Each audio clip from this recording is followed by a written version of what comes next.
Baik, bismillahirrahmanirrahim. Assalamualaikum warahmatullahi wabarakatuh. Perkenalkan, nama saya Raffi Fauzi. Di sini saya akan mereview jurnal yang berjudul Pengaruh Elemen-elemen Penyangga Karbida pada struktur mikro dari besi ulat silikon tinggi.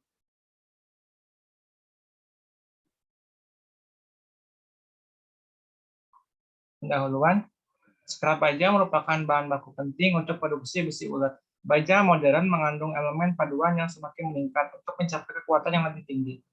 Sebagian besar elemen ini mempromosikan pembentukan karbida di DI. Kecenderungan penggunaan baja berkekuatan tinggi mempengaruhi komposisi scrap baja jangka panjang yang tersedia untuk penghancuran besi ulat. Meningkatnya konsentrasi elemen-elemen untuk mempromosikan karbida dalam scrap baja merupakan tantangan metalurgi untuk produksi DI. Pengecoran membutuhkan pengetahuan terperinci tentang dampak individu dan gabungan dari elemen pendorong karbida untuk memutuskan apakah scrap baja dapat diterapkan untuk produksi DI atau sebaliknya. Baik, untuk tujuan penelitian kali ini yaitu untuk mengetahui pengaruh elemen-elemen penyangga karbida pada struktur mikro dari besi ulat silikon tinggi. Untuk pembahasan yang pertama, dampak elemen peningkat karbida pada besi ulat. Dampak dari unsur-unsur yang mempromosikan karbida pada struktur mikro dalam besi ulat diselidiki selama beberapa dekade. Sebagian besar karya eksperimental yang terbitkan berfokus pada dampak individu dari satu atau beberapa elemen. Selanjutnya, pemodelan solidifikasi besi ulat. Fraksi volume karbida yang terbentuk selama pemadatan DI tergantung pada komposisi kimia dan kepadatan nodul. Jadi, kepadatan nodul menentukan jarak difusi untuk karbon dan elemen lainnya. Dalam hubungannya dengan kondisi pendinginan secara signifikan mempengaruhi ukuran atau jumlah karbida difusi karbon dari cairan ke nodul grafit melalui cangkang austenit memainkan peran penting selama pemadatan eutetik. Baik, selanjutnya ada proses pengecoran, prosedur pengecoran, potongan besi tuang, daur ulang besi dengan kemunian tinggi dan ferroalloy dilebur dalam wadah 50 kg melalui tungku induksi frekuensi menengah. Lalu lelehan dipanaskan hingga 1500 derajat Celcius selama 10 menit dan terak dihilangkan setelah ditahan. Pelakuan magnesium dilakukan di dalam wadah menggunakan paduan master FeSiMg bebas cerium dalam bel terjun. Modularizer bebas cerium digunakan untuk menghindari pembentukan grafit chunky. Setelah pengobatan nodularisasi, terak dihilangkan dan lelehan diinokulasi dengan 0,2% berat inokulan ke bahan dasar ferrosilikon dengan cara diaduk ke dalam krus. Inokulan mengandung BI digunakan untuk memperbaiki nodularitas dan mencegah pembentukan chunky. Sejumlah kecil cat lelehan diinokulasi dihilangkan untuk analisis termal dalam suhu 35 derajat Celcius, cangkir pasir 40 mm, dan untuk menghasilkan sampel dingin. Untuk analisis spektrometer lelehan kemudian dituangkan ke dalam cetakan pasir pada suhu pengecoran sekitar 1350 derajat Celcius. Coran dikeluarkan dari cetakan setelah didinginkan selama 24 jam. Baik, persiapan dan analisis sampel. Jika bagian cor dipotong dari sistem dating menggunakan penggiling sudut, sampel untuk analisis metalografi diambil dari pusat masing-masing bagian cor dengan menggunakan bor berongga berpendingin air. Sampel yang tertanam digiling secara bertahap menggunakan kertas silikon karbida dengan kualitas yang berbeda. Kemudian dipoles dengan samir belian dalam mesin buffing otomatis. 5 gambar permukaan yang dipoles dari sampel direkam untuk analisis grafit. Spesimen kemudian digores menggunakan asam nitrat 2% dalam alkohol atau nikal untuk mengamati jumlah perlit dalam matriks.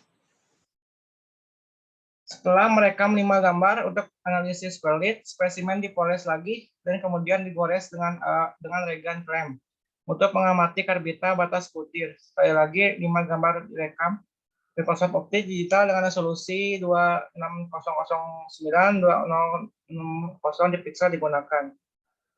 Lalu pembesarannya adalah 2009 untuk semua spesimen untuk analisis karbida. Baik, selanjutnya ada morfologi grafit. Waktu pemadatan memiliki dampak yang kuat pada morfologi grafit. Jumlah nodul menurun, sedangkan ukuran nodul meningkat dengan meningkatnya waktu pemadatan. Dalam penelitian ini ditemukan bahwa penambahan elemen pemicu karbida yang dianalisis menyebabkan penurunan nodularitas. Selanjutnya, pengaruh elemen peningkat karbida pada nodularitas. Dalam waktu pemadatan dan komposisi kimia, nodularitas diukur dengan menggunakan analisis regresi linier berganda. Oke, selanjutnya, dampak vanadium pada morfologi grafit. Dampak negatif yang berbeda dari V pada nodularitas di grafit menunjukkan bahwa vanadium mempengaruhi genetika pada SSDI, khususnya pertumbuhan nodul grafit. Selanjutnya, persentase area perlit. Dalam penelitian ini ditemukan bahwa Cr dan Mn memiliki dampak tertinggi pada fraksi luas perlit di SSDI. Selanjutnya, fraksi area karbida. Fraksi luas karbida dalam struktur mikro tergantung pada komposisi kimia dan pemisahan elemen pendorong karbida terhadap cairan yang tersisa selama pemadatan eutetik. Selanjutnya, dampak komposisi kimia dan waktu pemadatan pada persentase area karbida. Dampak dari faktor-faktor yang mempengaruhi pembentukan karbida diukur melalui analisis regresi berganda. Selanjutnya, deteksi pembentukan karbida melalui analisis termal. Kehadiran elemen pemacu karbida dalam lelehan mempengaruhi pemadatan dan dengan demikian menyebabkan perubahan pada kurva pendinginan yang direkam selama analisis termal. Baik, untuk kesimpulannya, pengaruh unsur-unsur pendorong karbida pada morfologi grafit, fraksi ferrit, fraksi karbida dalam besi ulet, silikon tinggi dengan 3,8 mt%, SI dipelajari melalui analisis eksperimental dan simulasi struktur mikro. Tunjukkan bahwa elemen yang dianalisis memiliki dampak negatif pada pertumbuhan grafit spheroid dan mendorong pembentukan karbida selama pemadatan eutetik dan perlit. Selama transformasi tektoid, vanadium memiliki dampak negatif yang signifikan pada morfologi grafit dan mendorong pembentukan grafit dan dalam coran dan waktu pemadatan yang lama. Hal itu ditunjukkan melalui simulasi mikrosegresi bahwa vanadium memperlambat difusi karbon dalam austenit. Hal ini menyebabkan preferensi kinetik pertumbuhan grafit tangki. Jadi, fraksi luas perlit dapat digambarkan sebagai fungsi linear komposisi kimia melalui regresi linear berganda.